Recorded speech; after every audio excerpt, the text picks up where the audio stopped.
बिहार की जनता गरीबी से परेशान है और बिहार के मंत्री भ्रष्टाचार के पैसों से मालामाल है।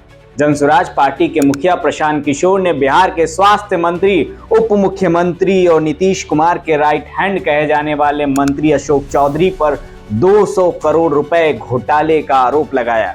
अब सबसे पहले प्रशांत किशोर के उन दावों को सुनिए, उन आरोपों को सुनिए, इसके बाद हम इस खबर पर विस्तार से बात करेंगे।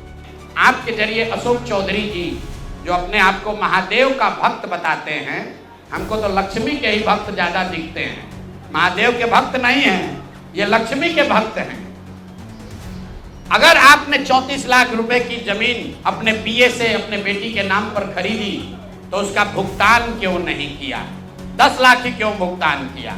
और अगर आप कहते हैं कि 10 लाख ही भुगतान तय हुआ था तो फिर बाद में 25 लाख रुपया 3 बरस के बाद इनकम टैक्स के नोटिस आने के बाद क्यों किया?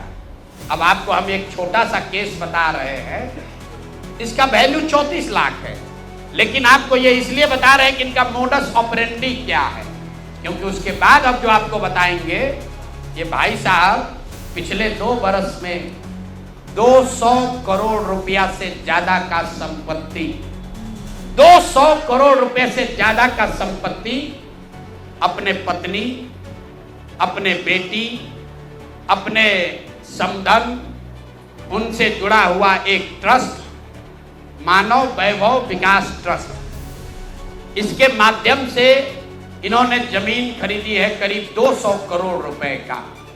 और सारा डीड, एक एक जिस दिन का ट्रांजैक्शन है वो सारा डीड आपको यहां पर, आप चाहे तो उसका फोटोकॉपी ले सकते हैं। मैं एक बात क्लियर कर लूं, यहां जो मानव वैभव विकास ट्रस्ट है, हमारे पास उसके खिलाफ सबूत नहीं है।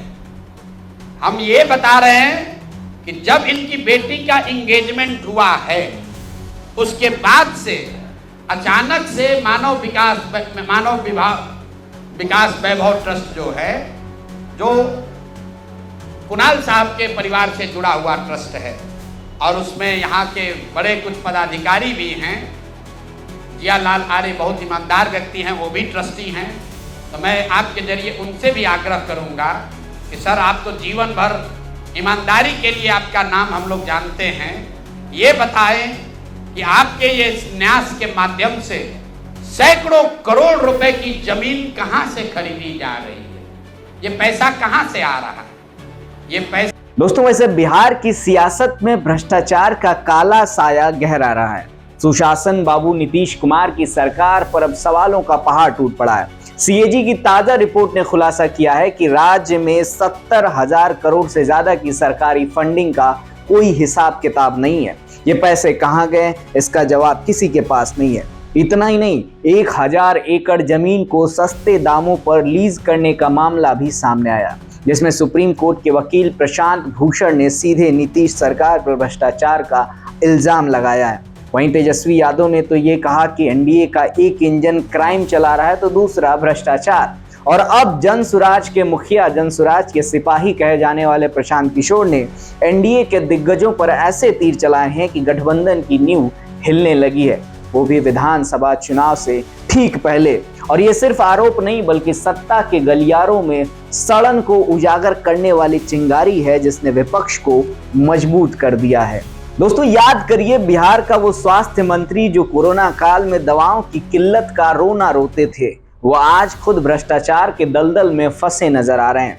मंगल पांडे पर आरोप है कि उन्होंने बीजेपी के प्रदेश अध्यक्ष दिलीप जायसवाल से घूस लेकर एक फ्लैट खरीदा है। जायसवाल पर तो हत्या का भी दाग है और एक मेडिकल कॉलेज को हड़प लेने का इल्जाम भी उन पर है। ऐसे में ये सवाल करना तो लाजमी है कि क्या ये वही नेता हैं जो जनता को सुशासन का लेक्चर देते हैं? और इतना ही नहीं, बिहार के डिप्टी सीएम सम्राट चौधरी जो बीजेपी से ताल्लुक रखते हैं, उनकी डिग्री को लेकर भी सवाल उठे। प्रशांत किशोर उनकी डिग्री को लेकर कहते हैं कि वे मैट्रिक पास या नहीं, इसकी भी जांच पड़ताल होनी चाहिए और सम्राट चौधरी को अपनी डिग्री दिखानी चाहिए। मेरा कहना है कि बिहार का विकास का प्रचार तो करने दीजिए, ये लोग आएंगे तो बिहार का प्रचार होगा। देखिए एक चीज समझ लो, मैंने अपने एक एक मुद्दे पर बार बार जवाब दिया है आपको। मैंने कहा कि 1995 में मेरे ऊपर लालू प्रसाद जी ने गैंगवार में पूरे परिवार, मेरे 22 लोग मेरे परिवार से जेल में डाले गए। ये मैं जीवन भर बोलता, मैंने विधानसभा के अंदर भी कहा। और दूसरी बात, 22 लोगों को जेल में डाला, मेरे घर तोड़ दिए गए। और इसके साथ साथ ह्यूमन राइट्स कमीशन ने बिहार की तत्कालीन सरकार को प्लेंटी किया, उनको सजा किया। लालू प्रसाद जी ने इसी मिलर स्कूल के मैदान पर माफी मांगा। देखिए, मैं कोई नई बात नहीं करता, मेरे ऊपर जो भी आरोप है वो सारे सार्वजनिक है। मैं बार बार कहता हूँ कि मेरे चीजों को मैं तो सब दिन बोलते रहा हूँ कि मेरे ऊपर जो भी मामले वो सारे चीज रिकॉर्ड में स्थापित है। खैर, अब आइए बिहार के भ्रष्टाचार के सबसे बड़े खिलाड़ी की बात करते हैं, जिन्हें नीतीश कुमार का राइट हैंड कहा जाता है, जिनका नाम है अशोक चौधरी, जो नीतीश सरकार में फिलहाल मंत्री हैं। उन पर 200 करोड़ की बेनामी संपत्ति जमा करने का आरोप लगाया है। प्रशांत किशोर एक प्रेस कॉन्फ्रेंस करते हैं बिहार में। उस प्रेस कॉन्फ्रेंस में प्रशांत किशोर कहते हैं कि मंत्री साहब ने सरकारी फंड से कुछ पैसे एक ट्रस्ट में ट्रांसफर करते हैं और उस ट्रस्ट के पैसे से जमीनें खरीदते हैं। दोस्तों, अब आप सोचिए कि जिस आधार पर प्रशांत किशोर इन मंत्रियों के ऊपर 200 करोड़ का आरोप लगा रहे हैं, उसके मुताबिक आखिर 2 साल में इतनी दौलत मंत्री साहब के पास आई कहां से।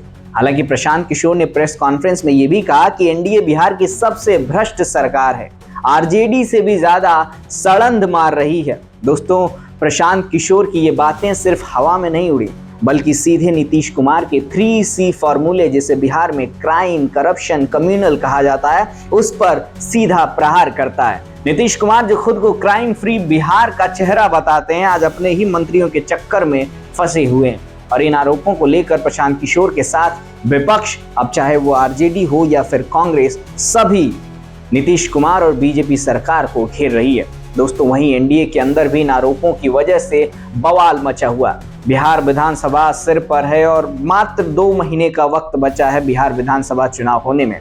इसके पहले एनडीए गठबंधन पर इतने बड़े आरोप कहीं न कहीं उसकी नींव को हिला रहा है, झकझोर रहा है। और इसका असर ये भी हो सकता है कि बिहार चुनाव में नीतीश सरकार और बीजेपी के चुनाव परिणामों में कटौती हो सकती है। ये डर एनडीए सरकार को जोरों से सता रही है। हालांकि बीजेपी के पूर्व केंद्रीय मंत्री आर.के. सिंह, उन्होंने तो खुले मंच से बगावत कर दिया है। खुले मन से उन्होंने कहा कि प्रशांत किशोर के आरोपों पर दिलीप जायसवाल को जवाब देना चाहिए। हत्या और मेडिकल कॉलेज हड़पने का इल्जाम इतना बड़ा है, चुप रहना ही अपराध है। अगर जवाब है तो मानहानि का केस ठोक दें प्रशांत किशोर पर, वरना जनता समझ जाएगी कि सच छिपा रहे हैं। सम्राट चौधरी को भी उन्होंने ललकारा। उन्होंने कहा कि सम्राट चौधरी को अपनी मैट्रिक और ग्रेजुएशन की डिग्री दिखानी चाहिए। ये सवाल सरकार की साख पर चोट कर रही है। दोस्तों, आर.के. सिंह की ये बातें बीजेपी के लिए आग की तरह हैं, क्योंकि उनके ही घर से आ रही है और इसका सीधा असर आने वाले बिहार विधानसभा चुनाव पर पड़ सकता है। खैर दोस्तों, बिहार में भ्रष्टाचार के आरोप अक्सर लगते रहते हैं, कभी किसी मंत्री के ऊपर, तो कभी विधायक के ऊपर, तो कभी किसी अफसर के ऊपर। मगर इन सब के बीच पीसा जाता है आम नागरिक, वो नागरिक जो वोट देता हो और इन साहब लोगों को मंत्री की कुर्सी पर बैठाता है, जो कभी बाढ़ से परेशान रहता है तो कभी गरीबी से। मगर सरकारी तंत्र में बैठे मंत्री और अफसरजादे अपनी रोटियां सेकने और नोटों की गड्डी सहेजने में लगे रहते हैं।